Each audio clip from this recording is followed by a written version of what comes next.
En esta pregunta dice, cuatro personas A, B, C y D se pusieron a jugar con la condición de que el ganador de cada partida recibe la mitad del dinero que en ese momento tiene cada uno de los otros tres jugadores. Se sabe que ganaron en el orden alfabético, entonces acá hacemos un cuadro. ¿No?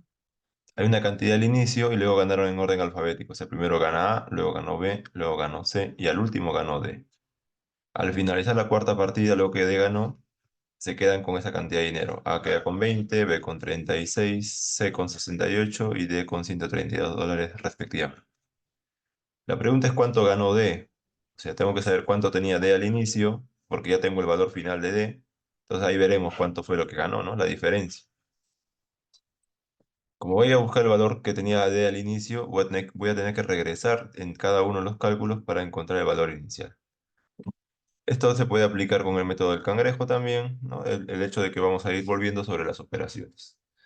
Cuando la cantidad de personas es muy grande, para encontrar algún valor que nos falte, lo único que vamos a hacer es conocer la suma total, ¿sí? ¿Por qué? Porque estos juegos son juegos que se llaman juegos de suma cero, es decir, que la cantidad total no cambia, ¿sí? Porque A le va a dar dinero a B, o B le va a dar dinero a C, o C a D, pero entre ellos se va a cambiar el dinero, o sea que el total de dinero no va a cambiar. Si yo quiero sumar aquí, voy a tener que sumar 20 más 36 más 68 más 132 para saber el total de dinero que tienen entre los cuatro. Esa cantidad no va a cambiar. Entonces, cuando yo sumo aquí, me encuentro que hay en total 256.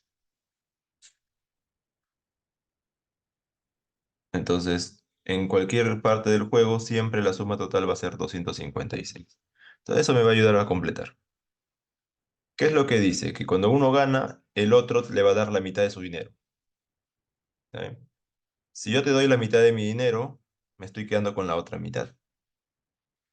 Eso quiere decir que he perdido la mitad de mi dinero, ¿no? O sea que antes tenía que cosa el doble, ¿no? O sea, vamos a ver acá al final. Ganó D. Entonces A tuvo que haberle dado la mitad de su dinero. Si A le da la mitad, se quedó con la otra mitad, ¿sí? O sea, A entregó 20 y se quedó con 20. O sea, ¿cuánto tenía antes de haber perdido contra D? Tuvo que haber tenido antes 40. ¿Eh? Le dio la mitad 20 y le quedó la otra mitad. Entonces sabemos, pues le decía que antes de perder, un jugador tenía el doble, ¿no? Porque le dio la mitad y le quedó la mitad de su dinero nada más. Lo mismo pasa con B. B le quedó 36, es porque regaló otros 36. Entonces antes tenía el doble, tenía 72, ¿no? 36 más 36, 72. El doble tenía. C también tenía el doble. Así que el doble de 68 es 136. Y bueno, antes cuando tenía D. Entonces, acá podemos hacer la cuenta de dos maneras. La primera de ellas es calculando los sobrantes, ¿sí? O sea, D, ¿cuánto recibió? Recibió 20 de A, ¿no? Por eso que A le quedó otros 20. Recibió 36 de B, por eso es que le quedó los otros 36. Y recibió 68 de C. O sea que en total recibió 124.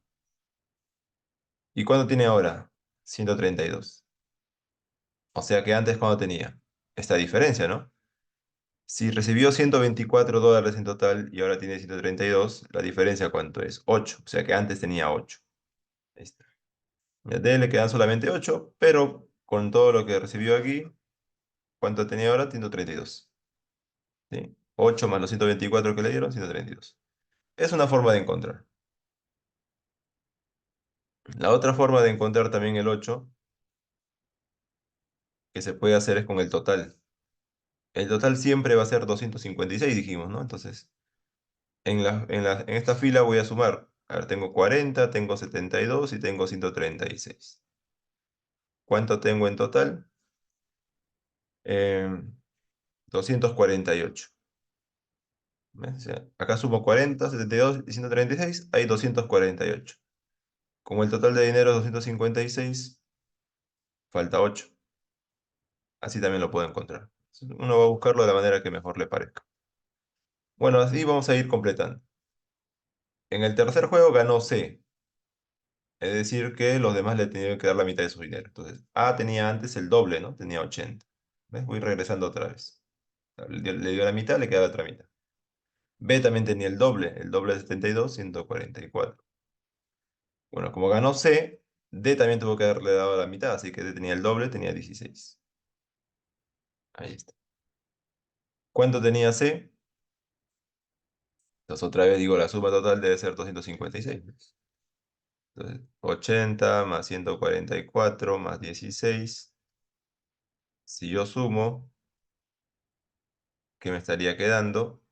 240. ¿Sí? Por lo tanto, para 256 faltaría 16, ¿no? Ahí está. Vuelvo a regresar. ¿Sí? Ahora, ¿quién ganó? Ganó B. Bueno, A también tuvo que dar la mitad. A tenía el doble, 160. C tenía el doble, 32. D tenía el doble, 32. ¿Cuánto tenía B al inicio? Bueno, la suma es 256. Sumo 130 160 más 32 más 32. ¿Cuánto me da? 224. Para 256, bueno, resto y me quedaría 32 también. Ahí está. Bueno, el primer juego lo ganó A. Por lo tanto, B, C y D tuvieron que dar la mitad. Entonces, B tenía antes el doble, 64. C también tenía el doble, 64. Y D también tenía el doble, 64. Y ya tenemos el valor que queríamos, ¿no? ¿Cuánto tenía D al inicio? Tenemos cuánto le queda D al final. La diferencia será la ganancia. En caso de que quiera completar el valor de A al inicio, pues sabemos que todo tiene que ser 256, ¿no? 64 más 64 más 64 tres veces. 64 por 3 es 192. Para 256 faltaría 64, ¿no? También. Ahí está. Entonces, justamente, ¿qué tenemos aquí? Mira, justo los cuatro empezaron con la misma cantidad de dinero, 64. Bueno, entonces, ¿cuánto ganó D? Pues la diferencia se fue con 132, llegó con 64. Si yo los resto, me va a dar la diferencia $68. Esa sería la respuesta de esa pregunta.